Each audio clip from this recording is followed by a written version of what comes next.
Dr. Cutter with the Chainsaw Hospital.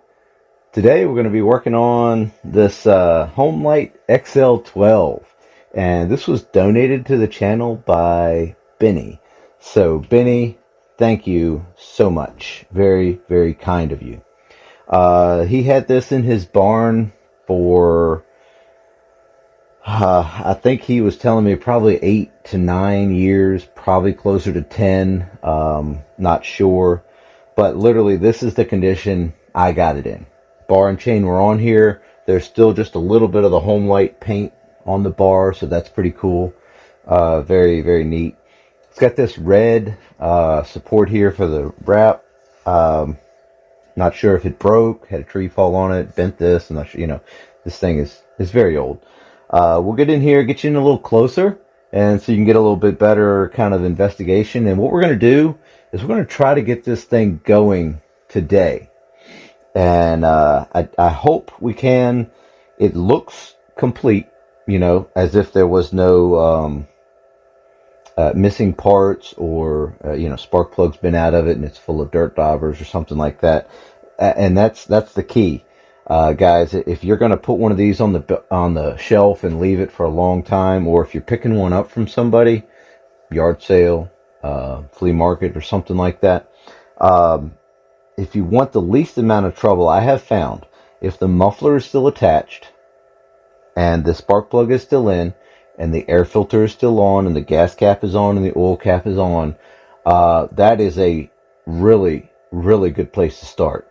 And especially if the recoil is on there and the bar and chain, if it's complete, like as if it was just parked right when it was last ran, usually it's just something simple. But when parts are missing off of these things, it gets kind of tough finding them. For one, especially something of this vintage, there's parts out there. Don't get me wrong, but do you want to go through the hassle of trying to find everything and order it up and pay more and keep these things going? Which you should. I mean, this is a classic, right? It's an XL12. Um, Dad had one of these, two of these actually. He had the red, white, and blue version, and it probably was close to this, but I want to say maybe you guys know. Let me know down below if you know there was like a newer version, because I want to say his were slightly newer than this, and it was more of that red, white, and blue color, but I could be wrong. It was a while back now. So anyways, let me get you in here. We're going to go through this thing real quick and just kind of check a few things over before we put some gas in it and maybe try to start it. Uh, we don't know yet. We don't know what we got. So let's get in here, take a look. Here's the little tag that's on here, the serial tag. Super thankful this is still on here. Some of these are missing, but either way, you can see it's a Homelite XL12 chainsaw. And there's the serial number. It's got a P right there if you can't read that, and then there's the number. And so if you guys got any, this is Port Chester, New York, if you can't read that down there. So a Textron company division. Yeah, so if you guys have any information on this, just let me know. I'd love to know what year this thing is. I guess I could probably look it up, but I know you guys know right off the top of your head. Here's a little top view down, and you can see it's got some some crusty junk on there from just sitting on the shelf for so long, but I'm sure it'll clean up fine. Or not. We can just leave it that way and enjoy the patina that's on there. But beautiful Homelite top cover. This knob is a little broken. And again, I'm just looking for missing stuff. So let's roll her over and check this side. There's a stack muffler on this thing, so that's awesome. I love stack mufflers. The louder, the better. So I don't know if you guys can see down through there, but you can see all the way to the piston, straight through that thing. And everything looks good. There's no dirt, debris down in there. Spark plug is in. That's a really good thing. All these oil lines are attached, so that's good. Trigger feels like it's moving freely. Trigger lock works. Choke. Let's see. Oh, yep. Choke works perfect. Pulls out, pushes in. Does all the thing a choke should do. Over here, we've got our chain attached, and it looks like it's a decent chain on there. We've got plenty of life left in it, at least. Going to make sure it's not pinched or, something's wrong with it that way. Bar could probably be trued up. They typically don't get done very often. Bar nose Bar nose, I'm noticing it looks like it got pretty hot right here. So I don't know if that's just the case hardening, the hardening that was done on the nose, but it looks like it's got a sprocket in it. You know, it's got these rivets here, and I've actually seen some of these old bars. The rivets were still there, but the sprocket in the nose was actually gone, and the chain had been just riding around the nose there, and you can see how close this chain is to the bar nose. So I'm thinking that sprocket's maybe wore out, but you can always put a new sprocket in there, new bearings and everything.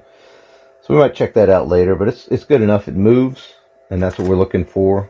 It's free. Clutch isn't all jacked up. It does have a missing part of the clutch right here. Looks like this has been cut off. Not sure if it was broken right here and cut off the rest of the way, or somebody took it off to clear chips better. I don't know. Let me know if there was something you guys have seen in the past where people do that. That's a common mod or something like that people do. Got a little bit of white rust underneath over here, so we'll make sure we kind of get that maybe cleaned off and put some spray paint on it. Yeah, it's got a little divot right here where it's been sitting on concrete probably, or something got to it. So we'll make sure we address that so that we don't have any more problems in the future. And again, just looking it over, just seeing what we got here. Recoil is intact. Rope is there, so that's good. All right. Yeah. So where to now? Let's see here. Let's go ahead and open up this gas cap and see what treasures we find down in there. Okay, that looks good actually. Okay, down inside the fuel tank. Hopefully you can see down in there. Doesn't look bad. It looks slightly wet, maybe. It might have some fuel in the bottom of it. I don't know. But what we're gonna do is we'll just try to get this thing started. Let's put the gas cap back on. Well, I'll tell you what, while we got the cap off, what the heck? Let's put some gas in there, and that'll at least get that started, or at least get some gas in there. There we go. I've just got some 50-to-1 mix Opti 2 here. I like Opti 2. It's a good product. A lot of good products out there. Not saying this is the best. It's just what works. I'll just put some more in there. What works for me. Oh yeah, that's plenty. That'll get it a good start there. Plenty of fuel in there. Okay, we'll put the cap back on. Next up, let's see if we can get this air filter off. Yeah, that's not frozen on there or rusted. That's good. Get this air filter off, and there we go. Okay. Starting instructions. Okay, that's pretty cool.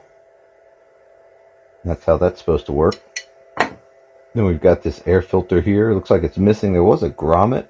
I want to say there's a grommet that goes on here that keeps air from getting around the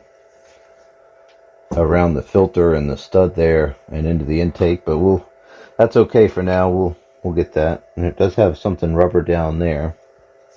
Again, throttle seems to work. Choke is connected, so that's something else to look at. Looks like it's in great shape. I just noticed this. This fuel line here actually is not factory. It's Tygon. So somebody's been into this saw. This is not original. That's not original Homelite fuel line. That might be good, so that it might actually, be able to pick up fuel through it. We don't know yet, but we're going to try it. Looks like it did get a little moisture right there. It's a little bit of rust right in front of my finger.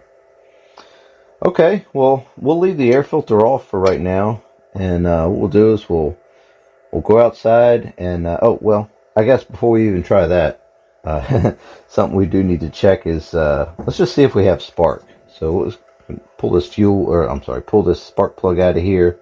We got a 5/8. We need to get that out with, and I think it's 5/8. Maybe it's 3/4 or 19 millimeter. Yeah, so that's what that one is. Maybe it's the wrong spark plug in there. It easily could be. Because I think these are the non-washer type. These are the tapered base type ones. So let's get this out of here. Yeah. No, that one has the flat on it. So maybe it does take this one. Well, let's see what this is. This is a K. Okay. Yeah, I can't pronounce CAWN mower or an AWN mower, whatever it is. So that's a 4057. Not sure if that's the right one or not, but you know what? Let's just use it to see if we have spark. I'm just going to plug that in. And to make it easy, I could just lay it on there. Well, it might work right there, actually, for you guys. What I might do is turn the lights off so we can see. Yeah, I think we're going to turn the lights off.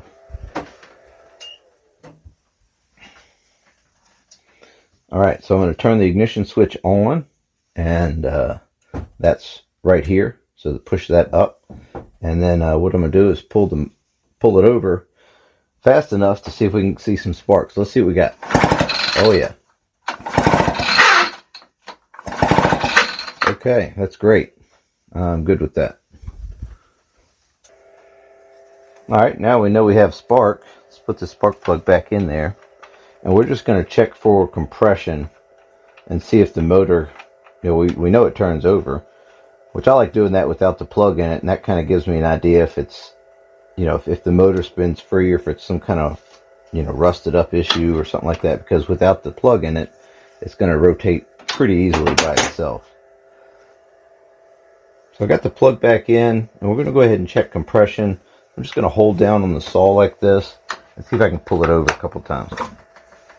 Oh yeah, gobs of compression. This thing should not have any problem starting. That's good. Okay. All right. Well, we've got to put some oil in it. We'll check the oiler while we're at it. So here's the oil fill. This plug right here, and that looks complete, like it's still on there and everything. So let's take that off real quick, and I'm just going to check level. Check the oil level itself. And it does not look like there's much, if any, in there, so that's okay. We have a whole jug of oil here we can put down in there.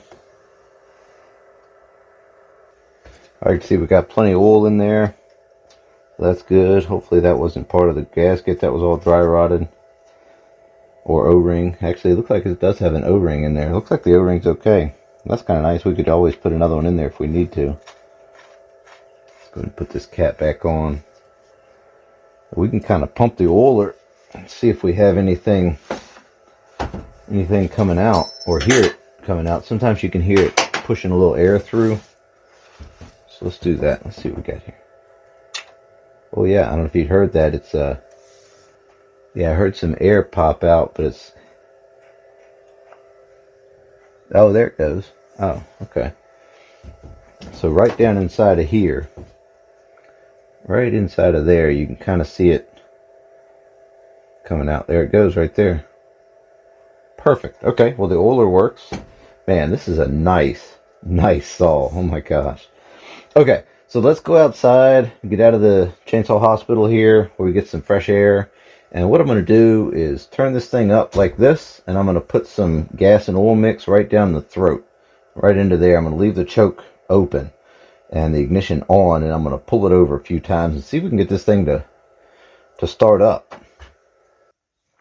All right, I've got this XL12 here, and again, an absolute beautiful saw.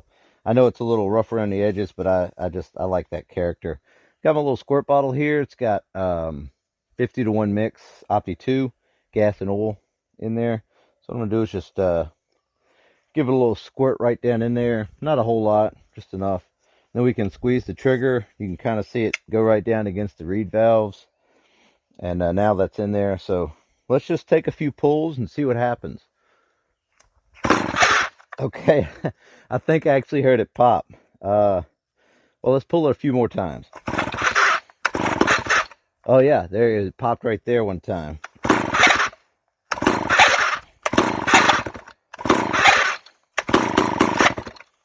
Okay. It sounded like it's trying to start. That is absolutely amazing. I don't know how long it's been since this thing ran, but I'm going to lock the trigger open a little bit and I'm going to go ahead and pull the choke and see what happens. Pull on it a few more times here. All right. So yeah, it popped a few times. These things are amazing. I think old home lights never die. Their owners just do. So but yeah, so I put the choke in. I've got the trigger lock still locked right there with the trigger pulled and push that little pin in and let's see what happens.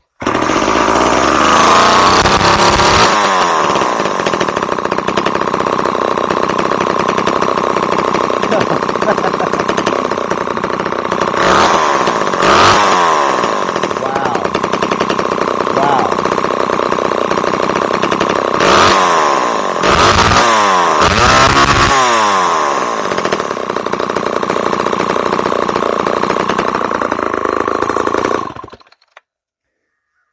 I'm speechless, really. I, I was expecting another XL 101 debacle or XXV that I was fooling with some of those old projects that I was working on.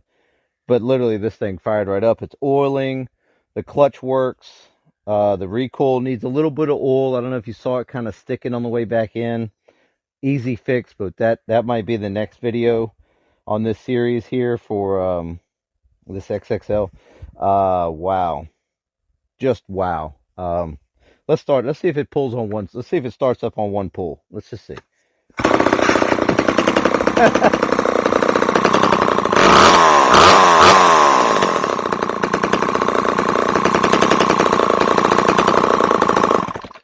All right.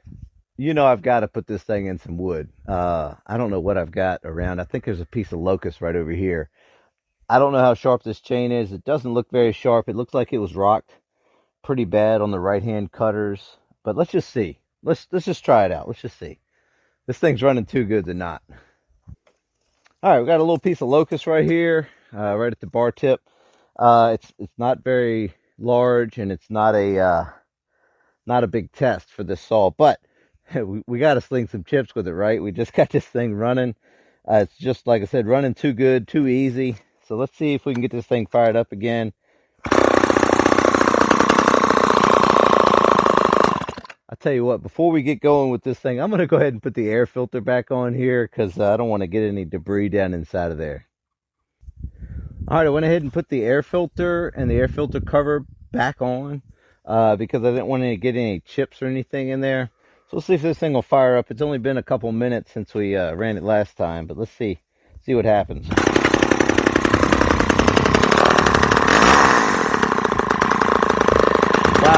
Wow, one pull.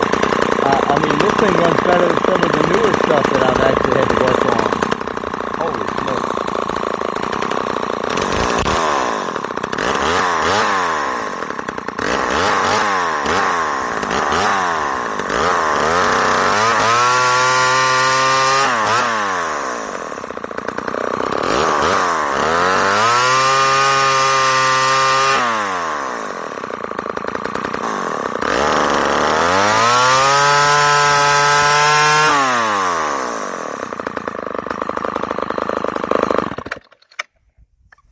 Okay.